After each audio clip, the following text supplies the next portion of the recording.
இந்த யட்சினியை எங்க தேடுறதுன்னு தெரியலையே. சரி நீங்க இப்படி போவோம். போலாம்.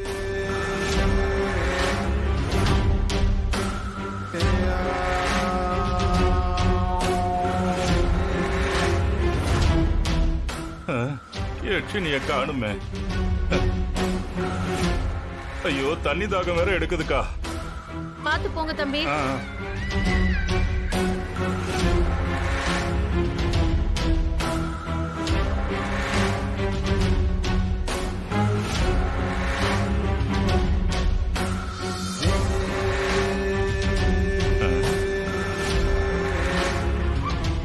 எங்க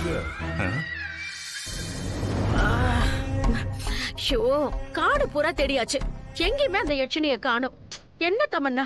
ஐயோ அத்தை, அந்த யட்சினி இந்த நேரத்துல சுடுகாட்டு ஒட்டி இருக்கிற இந்த பகுதியில தான் எல்லா விதமான பூஜையும் பண்ணுவேன்னு அவ அன்னைக்கு சொன்னா சரி. கண்ணு கெட்டுற தூரம் வரைக்கும் அந்த யட்சினி எங்கேயும் காணுமே. ஆமா. ஷோ, இன்னும் எவ்வளவு நேரம் தேடணுமோ.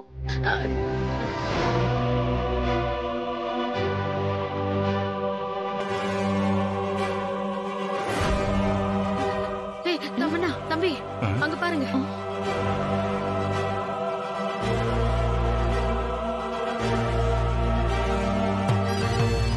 அங்க அகோரி மாதிரி ஒருத்த உட்காந்து பூஜை பண்ணிட்டு இருக்கான். அவன் கிட்ட போய் அந்த யட்சினிய பத்தி கேட்போமா? வாங்க. சரியா இருங்கக்கா. வேணாக்கா, அவன் பார்க்கவே ஒரு மாதிரி இருக்கான். அதுவும் இல்லாம அங்க பாத்தீங்களா, மண்டவோட எல்லாம் வச்சு பூஜை பண்ணிக்கிட்டு இருக்கான். அகோரி மண்டவோட வச்சு பூஜை பண்ணாம மசாஜா பண்ணுவான். ஐயோ அக்கா, அது இல்லக்கா. இப்ப நாம போய் அவனை தொந்தரவு பண்ணோம்னு வச்சுக்கோங்க, கல்லா போ மண்ணா போன்னு நமக்கு சாபம் விட்டுட்டா அதுக்கப்புறம் பிரச்சனை நமக்கு தானே. உங்க வாயில நல்ல வார்த்தையே வராதா? இப்ப பார்த்தாலும் இதே மாதிரிதான் பேசிட்டு இருப்பீங்களா? உங்களுக்கு அவ்வளவு பயமா இருந்தா நானே போய் அவன் கிட்ட யட்சினி பத்தி விசாரிக்கிறேன். நீங்க இங்கே இருங்க. தமன்னா இரு, நானும் வராங்க. ஐயோ அக்கா, ஐயோ என்ன தனியா விட்டு போகாதீங்க, நானும் வரேன்.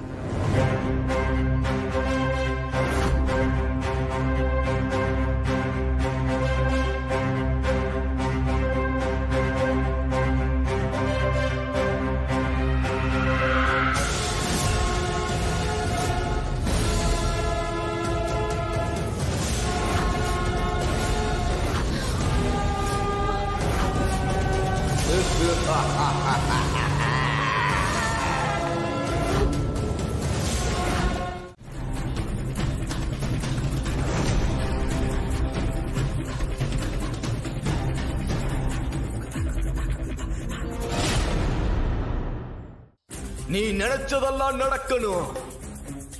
அதுக்காக தான் நான் அகோராதிபதியா மாறிட்டேன். நீ இல்லாம இந்த சொத்து சுகத்தை வச்சு நாங்க என்ன பண்ண போறோம்? அனுபவிக்க நீ இருக்க மாட்டியாடா? இதெல்லாம் வேண்டாம்டா. நீ முதல்ல இதெல்லாம் விட்டுட்டு எங்க கூட வீட்டுக்கு வா. மம்மி அவியா எப்படியாவது சமாளிச்சுக்கலாமா? உனக்கு எப்படி மனு எனக்கு துரோகம் செய்ய மனசு வந்துச்சு? அந்த யட்சினி உனக்கு மனைவினா அப்ப நான் யாரு? டேய் மனு, இத பாரு, இது வரைக்கும் நடந்ததெல்லாம் போதும்டா. இதெல்லாம் விட்டுட்டு நீ எங்க கூட வந்துரு. என்னோட மகனா, என் மகன் எனக்கு பழையபடி வேணும். வாப்பா, நம்ம வீட்டுக்கு போயிடலாம். வா. இங்க பாருங்க, நான் கோராதிபதி. இனிமே உங்களுக்கு எனக்கு எந்த பந்தமும் இல்ல. என்னடா பேசுற? நீ என்ன பெத்த தாய், உனக்காக தான் அவளை பழி வாங்குறதுக்கு நான் வந்தேன். ஆனா வந்த இடத்துல நான் அகோராதிபதியா மாற வேண்டிய சூழ்நிலை வந்துருச்சு.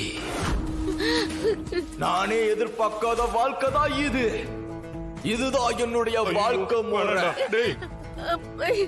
என்னோட வாழ்க்கை முறை வேற, உங்களோட வாழ்க்கை முறை வேற.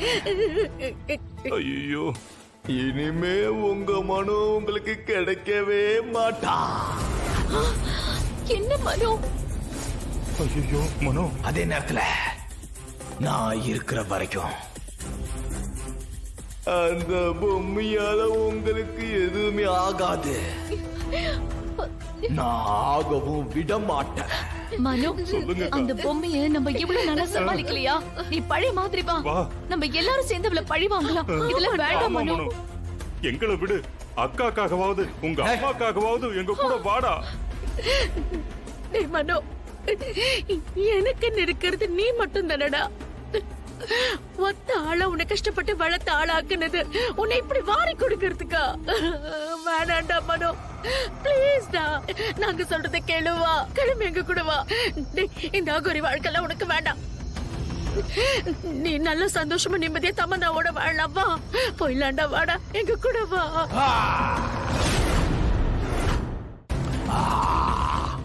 உங்களுக்குலாம் ஒரு தடவை சொன்னா புரியாதா?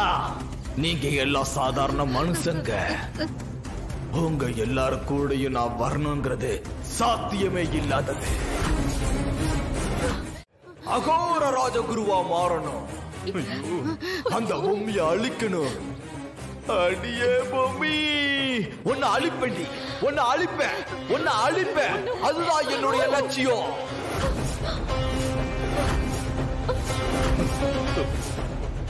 உனக்கும் எனக்கும் இனிமே எந்த லட்சியமும் சம்பந்தமும் இல்ல. ஆனா ஒண்ணு, அந்த பொம்மையால உங்க யாருக்கும் எதுவும் ஆகாம நான் பாதுகாப்பேன். அந்த பொம்மி இந்த அகோராதிபதிக்க சவால் விட்டுட்டு போயிருக்கா. அவளுக்கு அழிவு காலம் நெருங்கிடுச்சு. நான் என் மனைவி எச்சினியோட உதவியால அந்த பொம்மைய அழிச்சிடுவேன்.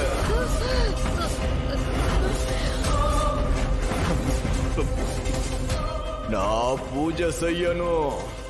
போங்க இங்க இருந்து. போறீங்களா இல்லையா?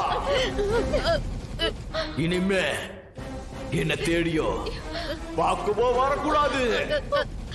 போ.